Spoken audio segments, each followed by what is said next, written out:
ESS 2.3.4, Carbon Flows. Carbon flows between storages in ecosystems through photosynthesis, feeding, defecation, cellular respiration, death, and decomposition. In a forest ecosystem, trees absorb CO2 through photosynthesis. Then herbivores consume plant matter.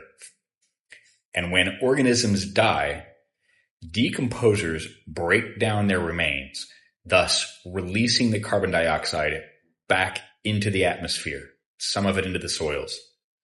This constant movement of carbon links all parts of the ecosystem together, and understanding that helps us grasp ecosystem dynamics and the carbon cycle's role in climate regulation.